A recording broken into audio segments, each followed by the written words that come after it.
Aux Nations Unies, la sous-secrétaire générale pour l'Afrique a regretté ce 18 mai devant le Conseil de sécurité la décision des autorités de transition du Mali de se retirer du G5 Sahel et de sa force conjointe alors que le contexte sécuritaire dans la région ne cesse de se dégrader. Martha Ama Kiapobe a prévenu qu'il s'agit très certainement d'un recul pour le Sahel, un avis partagé par la plupart des délégations.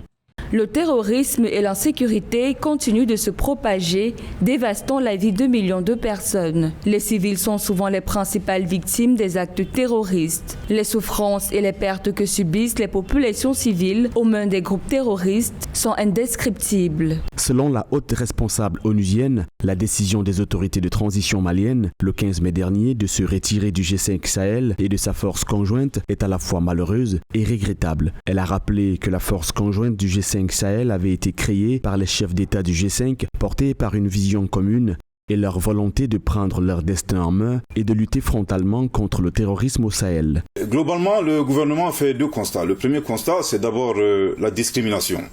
Discrimination évidemment négative, dont le Mali est victime.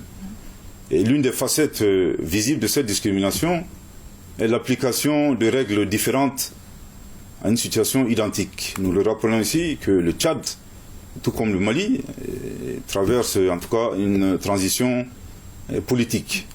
Donc nous ne pouvons pas accepter que nous soyons victimes de cette discrimination et nous rejetons catégoriquement la politique de 2 poids 2 mesures. Un appel à la reprise du dialogue est lancé entre Bamako et les voisins de la CEDEAO. De nombreux membres du Conseil disent attendre avec impatience les résultats de l'évaluation stratégique conjointe sur le G5, une étude pilotée par Mahamadou Issoufou, l'ancien président du Niger.